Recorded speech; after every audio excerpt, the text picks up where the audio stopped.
This video is discussing the basic features, two of them from the AP019.1 live cable receiver.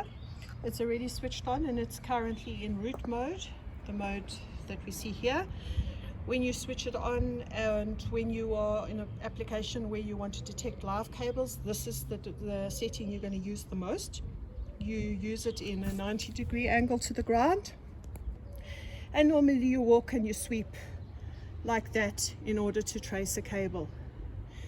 When you switch it on and you switch it to this mode, if the setting has detected a cable like it has here, the cable is in front of us, it is a black line, or it can appear as a round black dot, which means that it's quite far away, you would walk towards that. And your goal is to get this line in between these two dotted lines, because that would then give you you would then be on top of the cable and it would give you the depth and the amps. So this is the root mode. The gain is automatic, so we're not going to do anything. All we're going to do is now walk towards the cable, this black line, and see what happens.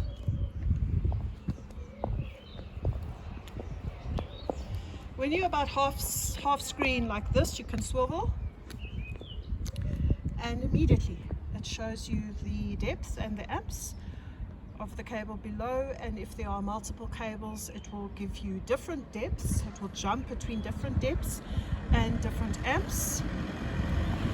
So that would be the mode you would use the most.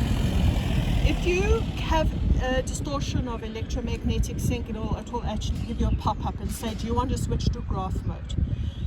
It hasn't now, but you could do it by just switching to graph mode by using the hotkey, by up arrowing.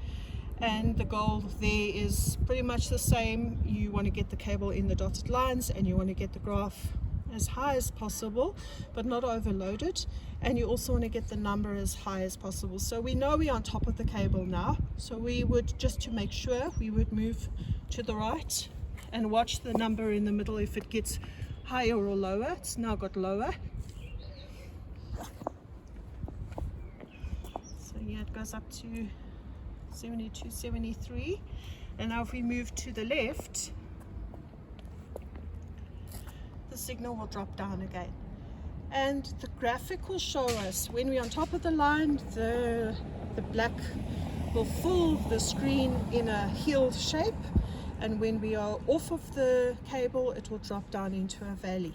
So it's just an additional method to locate where the cable is. So there you can see nicely how it's climbed up again.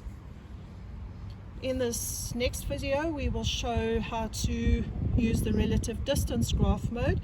If you wanted to go out of this back into root, you just read what it says on the screen, which is to hide it by pressing it for 1 second and releasing.